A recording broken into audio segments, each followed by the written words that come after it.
नमस्कार, मैं हूं आपके साथ मयंक। आज 15 तारीख है और इस वक्त की जो सबसे बड़ी खबर, ईरान और अमेरिका के बीच अब ये जंग भयानक होती जा रही है और दोनों तरफ से बड़ी स्ट्राइक शुरू हो गई हैं। देखिए, सबसे पहले मैं पॉइंट पे आना चाहता हूं, ईरान की बात करना चाहता हूं। ईरान की तरफ से, आईआरजीसी की तरफ से अपनी सबसे घातक मिसाइल्स का इस्तेमाल शुरू हो गया है और पिछले 12 घंटे में अगर हम बात करें, ईरान की तरफ से खुर्रम शहर 4 मिसाइल का इस्तेमाल किया गया है, जुल्फिकार मिसाइल का इस्तेमाल किया गया है और फतेह 2, ये 3 मिसाइल्स की बौछार कर दी है ईरान ने। यानी कहने का मतलब यह है, अब इस जंग में ईरान ने अपनी घातक मिसाइल्स का इस्तेमाल शुरू कर दिया है। उन मिसाइल्स का इस्तेमाल शुरू कर दिया है जो पिछली बार जंग के दौरान इजराइल पर बरसी थी और हाहाकार मचा दिया था। अब देखिए, जो सबसे बड़ा नुकसान हुआ है वो जॉर्डन में हुआ है। जॉर्डन में किंग फैसल बेस पर ईरान की जो मिसाइल्स दागी गई, उसमें कई मिसाइल्स गिरी हैं। 4 मिसाइल गिरने की खबर आपको इंटरनेशनल मीडिया में मिल जाएगी, लेकिन जो जानकारी आई है, मतलब ईरान से जो जानकारी आ रही है, जो दावे आ रहे हैं, बताया जा रहा है कि 8 से 9 मिसाइल्स जो हैं वो जॉर्डन के किंग फैसल बेस पर गिरी है, डायरेक्ट हिट किया है। अब देखिए, इस खबर के मायने क्या है। जॉर्डन में जो किंग फैसल बेस है, इस पे एक तो F-18 जेट्स जो है अमेरिका के, इसका हैंगर है। हैंगर यानी वो जगह जहां पर F-18 जेट्स मौजूद होते हैं, खड़े होते हैं एयरबेस के पास। बताया जा रहा है उसको सीधा हिट किया है, ऐसे दावे ईरान की तरफ से किए जा रहे हैं। आईआरजीसी की तरफ से दावे हैं कि हमने F-18 हैंगर को सीधा हिट किया है। इसका मतलब अगर ये दावा सही है ईरान का, तो बड़ी संख्या में F-18 जेट्स के तबाह होने की बात भी सामने आ सकती है। हो सकता है अगले कुछ घंटों के अंदर जो है ये कंफर्मेशन आ जाए कि कितने अमेरिकी जेट्स जो है वो एयरबेस पर तबाह हुए। इसके अलावा मिसाइल्स गिरने की, 4 से 5 मिसाइल्स गिरने की तस्वीरें सोशल मीडिया पे वायरल है और दावा ये किया जा रहा है कि ये जो है जॉर्डन के किंग फैसल बेस पर ये हमले किए गए।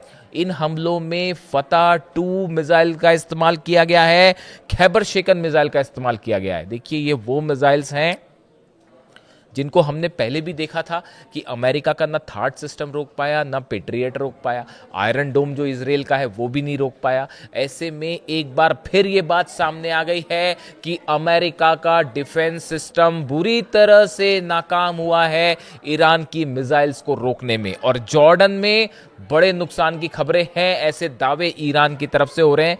जैसे ही इसकी खबरें पुष्ट होकर सामने आएगी, हम आप तक पहुंचाएंगे, लेकिन मिसाइल्स गिरने की तस्वीरें वायरल हैं सोशल मीडिया पे। इसके अलावा आप देखिए, जो दूसरा बड़ा अटैक ईरान की तरफ से किया गया, हमले लगातार बहरीन में हो रहे हैं और बहरीन में भी अमेरिका के नेवी बेसिस को निशाना बनाया जा रहा है। नेवी के अधिकारी जिन क्वार्टर्स में रुके हुए हैं वहां पर उनको निशाना बनाया जा रहा है। यहां पर radar system, early warning system, इन पर लगातार मिसाइल्स दागी जा रही हैं। यानी बहरीन में दूसरा सबसे बड़ा हमला देखने को मिल रहा है जॉर्डन के बाद, तो वो बहरीन को देखने को मिल रहा है और बहरीन में अमेरिका का नेवी बेस, ऐसे दावे हो रहे हैं ईरान की तरफ से, आईआरजीसी की तरफ से, कि नेवी बेस को खैबर शेकन मिसाइल ने सीधा हिट किया।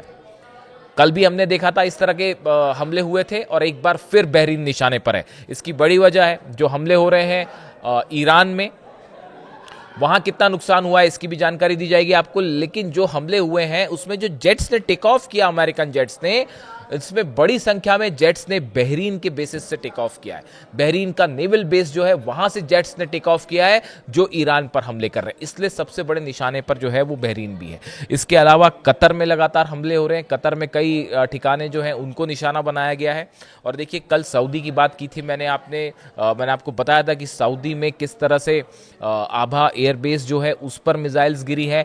अब जो ताजा जानकारी है उसके मुताबिक 3 से 4 लोकेशंस पर, अलग अलग लोकेशंस पर हूती की बैलिस्टिक मिसाइल्स अरब पे बरसी हैं और उसके बाद अब वो तस्वीरें भी सोशल मीडिया में वायरल हैं। और जिस तरह से आपने देखा कि हूती ने और यमन में जिस तरह से जश्न मनाया गया, इन मिसाइल्स को जो स्ट्रक किया गया, सऊदी पर जो मिसाइल बरसाई गई, उसके बाद यमन में बीती रात भर जश्न मना है, आतिशबाजी हुई है और हूती के जो लड़ाके हैं वो इसे एक जीत की तरह ले रहे हैं। इस तरह के सेलिब्रेशन है वहाँ पर। ईरान का आप जानते हैं उसका इतिहास जो है, ईरान का जो प्लेन है उतर रहा था, उसको रोका गया, उसके बाद ईरान का सना इंटरनेशनल एयरपोर्ट पर प्लेन नहीं उतरा, उसके बाद दूसरे एयरपोर्ट पर प्लेन उतरा, इस तरह की बात सामने आई और उसके बाद फिर जो है हूती की तरफ से स्ट्राइक कर दी गई। यानी 4 साल पुराना जो सीज फायर अरब सऊदी और हूती के बीच था वो भी खत्म हो गया है और हूती ने कह दिया है कि अगला निशाना है बाब अल मंदेब, उसको हम बंद कर देंगे। ये डेवलपमेंट है हूती की तरफ से। अब देखिए अगर हम बात करें अमेरिका के हमलों से, अमेरिका ने पिछले 12 घंटे के अंदर रात भर हमले हुए हैं 9 ठिकानों पर, ईरान के 9 शहरों पर रात भर अमेरिका के फाइटर जेट्स ने हमले किए हैं। ये हमले हुए हैं किश द्वीप पर, यहाँ पर किश आइलैंड में वाटर प्लांट जो है, वाटर फैसिलिटी जो है, इसको निशाना बनाया गया है। देखिए कल भी इस तरह से हमने आपको बताया था कि खुजिस्तान में जो है वो पानी का जो स्टेशन है, रिफाइनरी है, ऑयल तो माफ़ कीजिएगा पानी का जो ठिकाना है जहाँ से प्यूरिफाई किया जाता है, पानी को सप्लाई किया जाता है, उस पर हमले किए जाते हैं। और आज किश आइलैंड पर भी हमले किए गए और यहाँ पर भी जो है पीने की पानी की जो फैसिलिटी है इसको निशाना बनाया गया। ये बेहद अहम है। ये स्ट्राइक्स अमेरिका की एक सोची समझी रणनीति के तहत निशाने तय किए गए हैं और उन पर हमले हो रहे हैं। अब इसका मतलब ये है, देखिए मैंने वाटर फैसिलिटी का जिक्र इसलिए किया कि इसका परिणाम ये हो सकता है कि यूएई, सऊदी, कतर, बहरीन, इन सब जगहों पर जो वाटर सप्लाई फैसिलिटीज़ हैं वो ईरान के निशाने पर आ गई हैं और आप देखें कि इन पर निशाना साधा जा सकता है। और अगर ऐसा हुआ तो पूरे अरब में बड़ी पानी की किल्लत देखने को मिल सकती है। इसके अलावा आप देखिए तेहरान पर सीधे हमले हुए हैं। बीती रात जो स्ट्राइक की गई उसमें तेहरान पर भी सीधे हमले किए गए हैं। इसके अलावा देखिए सिरिक जो है वहाँ पर 4 से 5 धमाके हुए हैं। चाबार पोर्ट को एक बार फिर से निशाना बनाया गया है, यहाँ पर 4 से 5 धमाकों की खबरें हैं। खुजिस्तान मैंने आपको बताया कि वहाँ पर पानी के इंस्टॉलेशंस पर लगातार हमले हो रहे हैं और बेबहान में भी जो है वो कई धमाके की खबरें हैं। ये जो स्ट्राइक्स हो रही हैं, जो अमेरिका की तरफ से स्ट्राइक्स हैं, उसमें देखिए आप ऐसा लगता है कि ये एक किसी बड़े ऑपरेशन के पहले किए गए हमले हैं। देखिए जो स्ट्राइक्स होती हैं उसमें उस हमलों से पहले जो देश अपोनेंट है उसको कमज़ोर किया जाता है और उसके बाद ऑपरेशन किया जाता है। इस पैटर्न पर फिलहाल अमेरिका की तर्ज पर, अमेरिका जो है इस तर्ज पर हमले कर रहा है और ये बताया जा रहा है, जो जैसे कि डोनाल्ड ट्रंप का बयान सामने आया है वो भी इसी ओर इशारा कर रहा है। डोनाल्ड ट्रंप ने कहा है कि आने वाले हफ्ते में, देखिए पहली बात तो ये कह रहे हैं कि ये जंग अभी करीब 3 हफ्ते और चलेगी, इस तरह की बात उन्होंने कही है। दूसरी चीज, अमेरिका, डोनाल्ड ट्रंप ये कह रहे हैं कि अगले हफ्ते से ईरान पर और बड़े हमले होंगे, भीषण हमले होंगे, ब्रिजेस को निशाना बनाया जाएगा, ऑयल रिफाइनरीज को निशाना बनाया जाएगा, पावर स्टेशंस को निशाना बनाया जाएगा, जितने रेलवे स्टेशन है उनको, यानी जो इंफ्रास्ट्रक्चर है वो गैस फैसिलिटीज, ऑयल फैसिलिटीज और एनर्जी फैसिलिटीज को निशाना बनाया जाएगा ईरान में। ये कहना है डोनाल्ड ट्रंप का। तो उसके पहले की जो ये स्ट्राइक्स हुई कल रात को और पिछले 3 दिन से हो रही हैं, ईरान के जो मिसाइल लॉन्चर्स हैं इन पर अटैक हो रहे हैं, जो ड्रोन लॉन्च साइट्स हैं उन पर हमले हो रहे हैं, लेकिन अभी तक कहीं पे भी जो है वो ईरान की अंडरग्राउंड मिसाइल फैसिलिटी को नुकसान अमेरिका नहीं पहुंचा पाया है। हालांकि B2 बंकर बस्टर बम से बड़ी बमबारी शुरू हो चुकी है और पिकेक्स माउंटेन अगला बड़ा निशाना है अमेरिका का। पिकेक्स माउंटेन आप जानते हैं वो जगह जहां कहा जाता है कि ईरान का जो असली न्यूक्लियर स्टेशन है वो पिकेक्स माउंटेन में सैकड़ों फीट नीचे ज़मीन के नीचे है और ऊपर ग्रेनाइट की चट्टानें हैं जिस पर कोई बंकर बस्टर बम जो है वो असर नहीं डाल सकता। इसलिए क्या यहाँ पर ग्राउंड ऑपरेशन का कोई प्लान है, कहा नहीं जा सकता। लेकिन खार्ग आइलैंड को लेकर और हॉर्मूज को लेकर ये बात साफ है। हॉर्मूज को अमेरिका ने फिर से ब्लॉक कर दिया है। ईरान की तरफ से पहले ही ब्लॉक हो गया था हॉर्मूज, 2 दिन पहले से ही वो ब्लॉक हो चुका है, इसमें अब कोई संदेह नहीं है। अमेरिका ने भी अपना ब्लॉकेट शुरू कर दिया, अपने जहाज़ों को ओमान के आसपास खड़ा कर दिया है। अब हॉर्मूज फिलहाल पूरी तरह से बंद है, जो लेटेस्ट अपडेट है।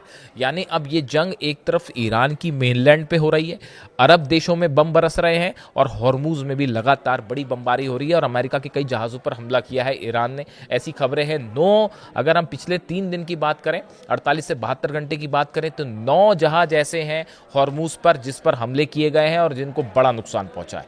यानी तेहरान से जंग, अरब होते हुए, हॉर्मूज होते हुए पूरा इलाका जो है वो अब एक बड़ी जंग की चपेट में है और ये वॉर अब अमेरिका और ईरान के बीच में नहीं बल्कि अरब देश भी इसमें शामिल हो चुके हैं, क्योंकि बहरीन से भी प्लेन ने टेक ऑफ किया है, जॉर्डन से भी टेक ऑफ किया है, सऊदी का हूती पर और हूती का सऊदी पर हमला शुरू हो चुका है।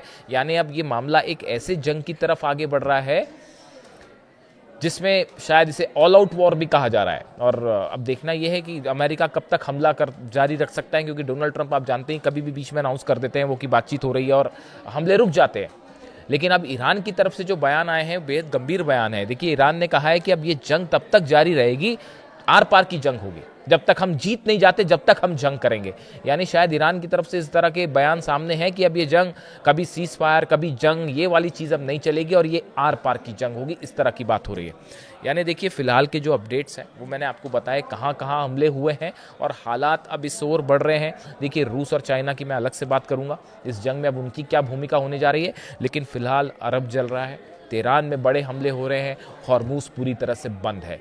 ये मामला अब एक बार फिर एक बड़ी जंग की तरफ आगे बढ़ता दिख रहा है, जिसका अंत जो है वो पूरे अरब में बड़े विनाश के रूप में सामने आ सकता है। देखिए, बुशर में बड़ा खतरा है, बुशर में लगातार हमले हो रहे हैं, ईरान के न्यूक्लियर साइट्स पर हमले हो रहे हैं, इस पर भी अलग से बात की जाएगी। वो एक अलग पूरी कहानी खड़ी कर रहा है, इस जंग को एक नया आयाम दे रहा है। ऐसे में न्यूक्लियर फैसिलिटी से किसी तरह का रेडिएशन पूरे इलाके में बड़ा हाहाकार मचा सकता है। ऐसे तमाम अंदेशे कई साइंटिस्ट की तरफ से दिए जा रहे हैं। अभी फिलहाल इस वीडियो में इतना ही, जो भी अपडेट होगा आप तक पहुंचाएंगे। Thank you so much.